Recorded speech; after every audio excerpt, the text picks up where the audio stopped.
Yeah. 10 minutes.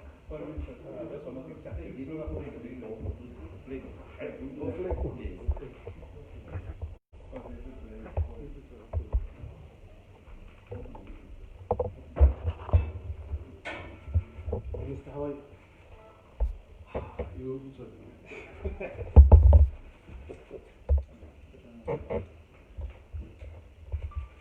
Okay. Yeah. Zimbabwe's security and stability is currently under siege from a number of threats being fomented by internal and external actors. The objective of this attack is to effect an unconstitutional change of government following the outcome of 2018 harmonized elections, which was not favorable to the MDC alliance and its foreign backers. As the state security arms of government, we would like to assure citizens that we are watching the environment very closely and that we shall fulfill our mandate of ensuring peace, stability, and development in Zimbabwe. Zimbabwe experienced a downturn in its economic success from the late 1980s when the ZANU-PF government stood resolute in its thrust to address the long-standing land question. Addressing the land question through the fast-track land reform program at the beginning of 21st century drew battle lines between ZANU-PF government on one hand and a host of Western-sponsored opposition forces, including the MDC, some civil society organizations, labor and student unions, as well as some professional bodies on the other.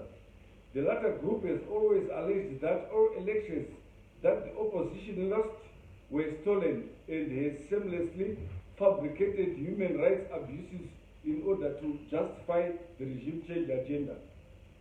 The latest play of regime change has manifested itself in the opposition's never-ending calls for demonstrations aimed at diverting government from pursuing its Vision 2030 agenda and stoking functionalism within ZANU-PF. They have gone to the extent of lying that there is a fallout between His Excellency the President, Comrade E.D. Mnangagwa, and his Vice President, General Retired Dr. Constantino Chiwenga. They have also attempted to cause Western countries, the SADC and churches to turn against the government by making false allegations of human rights abuses. The negative forces have even gone to the extent of stage managing abductions and propagating lies on social media.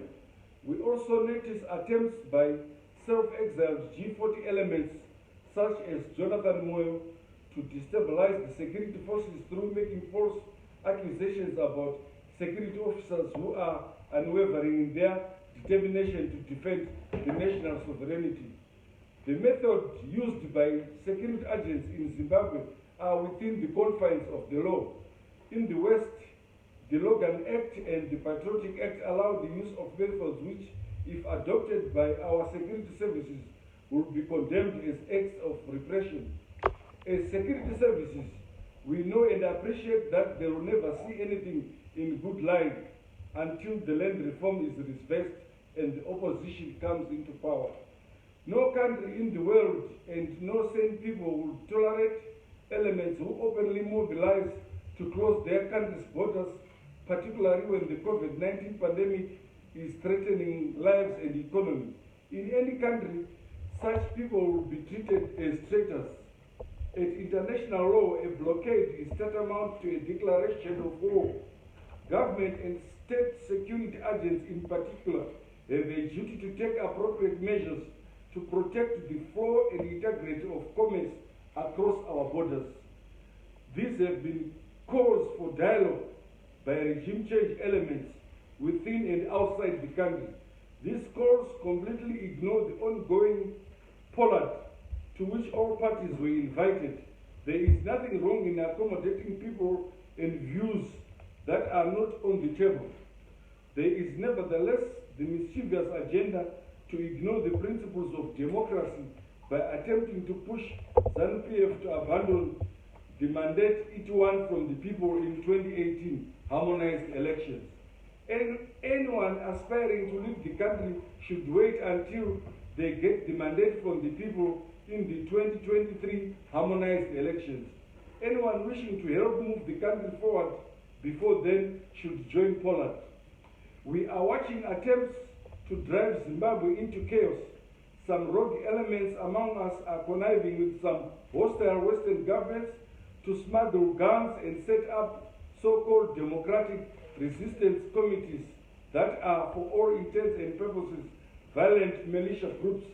These plans are key components of Operation Lighthouse, the brainchild of one Western power that seeks to destroy the democratic foundations of Zimbabwe, make the country ungovernable, and justify foreign intervention. As the state security sector, we shall take concrete action to deal with such threats. While government is moving on with its reform agenda, we note the need for the MDC alliance to reform itself into a normal opposition political party that embraces outcomes of democratic processes and has the patience to wait for another opportunity to prove to voters that it deserves their trust. The world over, opposition parties in democratic dispensations have a constructive role to play in between elections. They do not put for agendas to violently take over power, destroy public infrastructure, and sabotage the livelihoods of citizens. We want to reassure citizens that the state security sector is allied to the machinations of the MDC alliance, hostile CSOs and their Western handlers. Our gallant security men and women will stand firm in defense of the national interest and sovereignty to allow government to focus on delivering its Vision 2030. I thank you.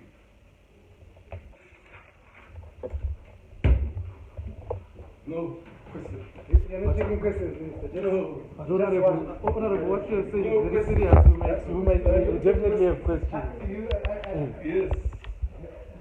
Honorable, just to add. Thank you. Give your statement.